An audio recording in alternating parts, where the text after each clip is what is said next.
Hello everybody, it's Puffster. I got a really cool video for you today. I'm going to teach you how to make my newest version of the puffer switch. Are you ready? But first, before we do that, I'm going to show you the evolution that the puffer switch has taken since July of this year. Originally my name was Multislayer, and I created a proof of concept, and in my video you can see this thing in action. I also demonstrate how to make it, but to be honest with you, it's deprecated, it's dead, it's no longer useful, it's too big, and plus there are better versions of this. So let's move on. About 2 weeks after I created the proof of concept, DocM77, I guess apparently had seen my video, and he made it more compact. It still uses tripwire hooks. So you still have some bulkiness to it, right? But it uses a half slab instead of a pressure plate. So that right there in itself makes it more compact. And in that water, you would have your little puffer switch. And when it inflates from detecting an entity or a player, then it would set off a pulse. Or it would send a pulse into a block or into something that you want to activate, right? After he came out with this, a guy by the name of Cowboy8625 was inspired. I guess he's like, you know what, I can do something better, even more compact, and he came up with this idea. It's a waterlogged stair, waterlogged fence gate, and it has a pressure plate on the top. So if you imagine right here, you have your puffer switch. When it inflates, it sends a pulse to this light, and it really is super compact. I really like this one, and this one isn't bad either. They all have their pros and cons, I guess. After all of this, like I said, originally I had a proof of concept. I was kind of disappointed in myself that I didn't spend more time with this original switch and do something along the lines of this, or maybe even that. So fast forward a bit, and I was goofing around, experimenting. I was like, what could I do to sort of like redeem myself? And I came up with this. You see it? I know you can't. I have it surrounded in blocks. Big question mark.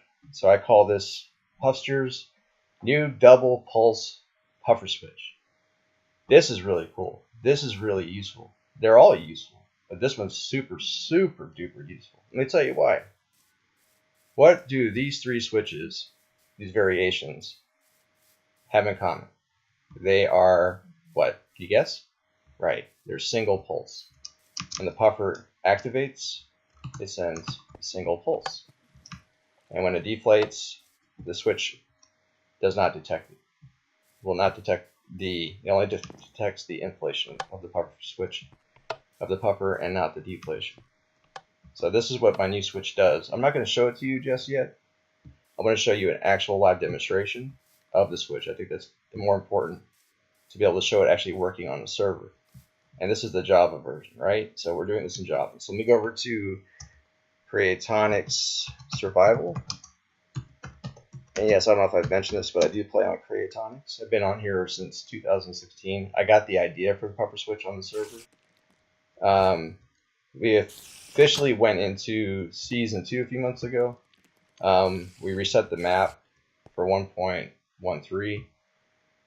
And I've been building stuff. I've been very busy, but so I basically was like, I have this new idea for a switch. So what could I do with it? I built a farm, and before we get into that, let me sleep.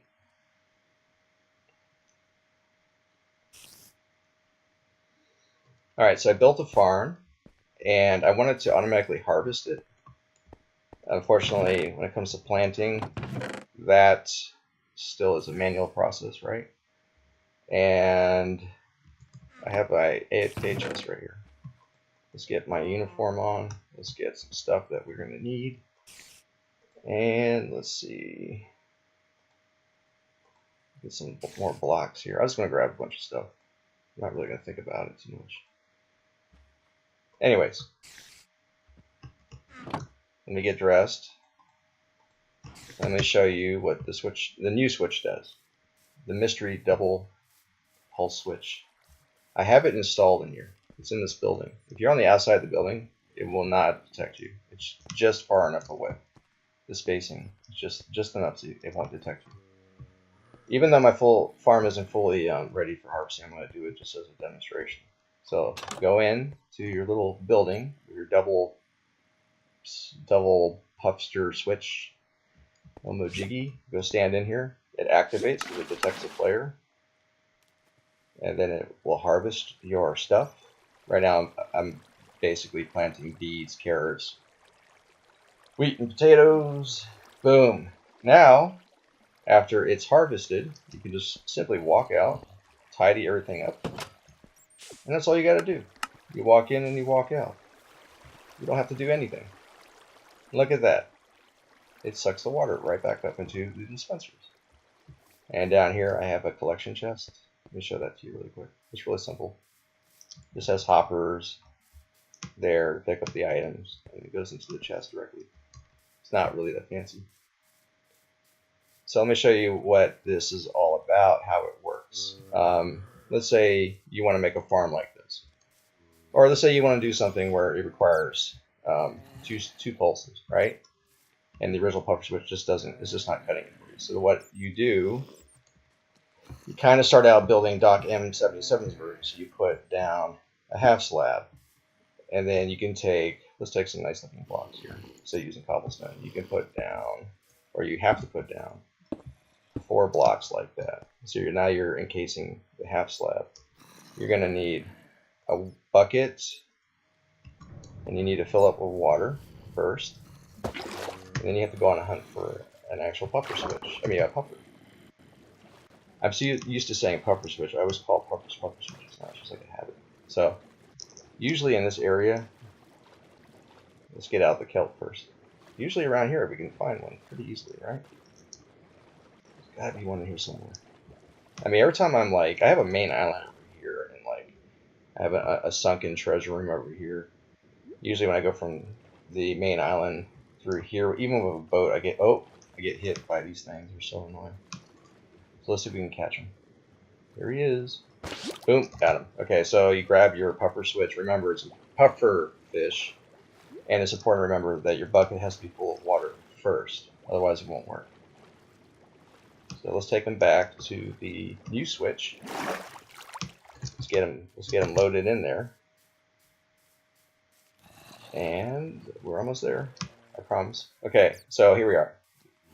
Again, half slab, you need 4 blocks.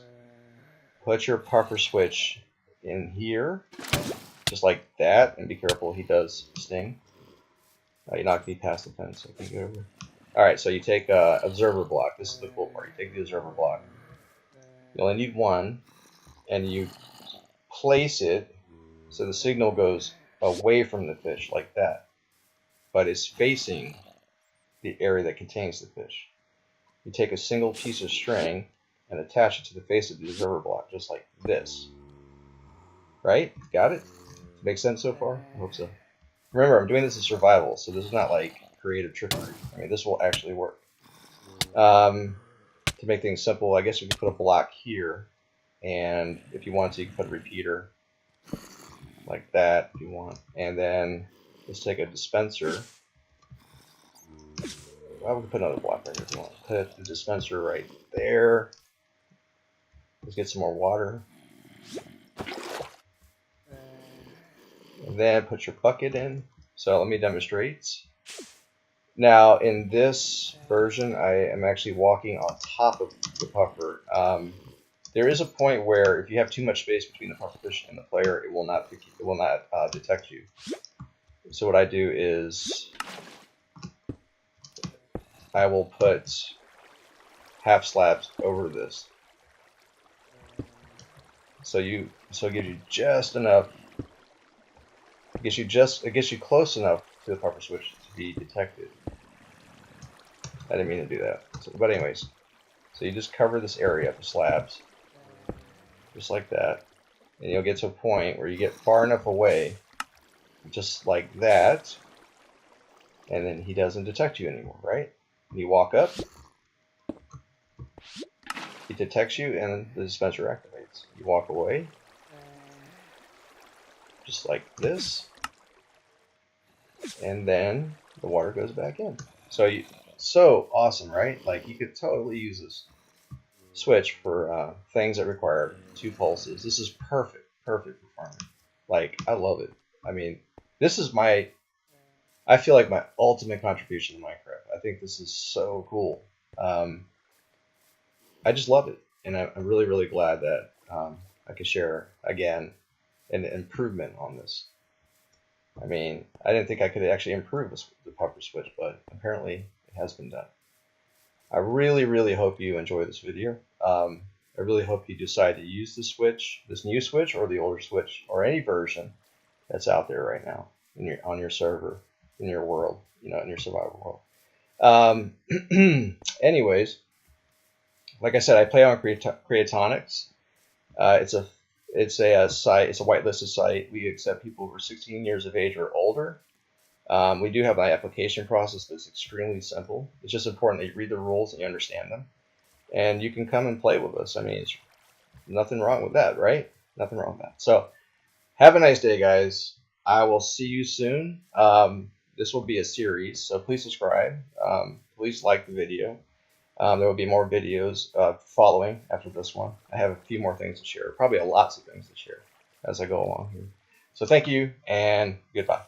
Oh, and another thing. I'll put a link in the description for Creatonics. I completely forgot to mention that little detail. So please, go there, sign up, do the application, and let's start crafting together. Okay? You got it? Thank you. Anyways, this is Puffster, and again, bye-bye.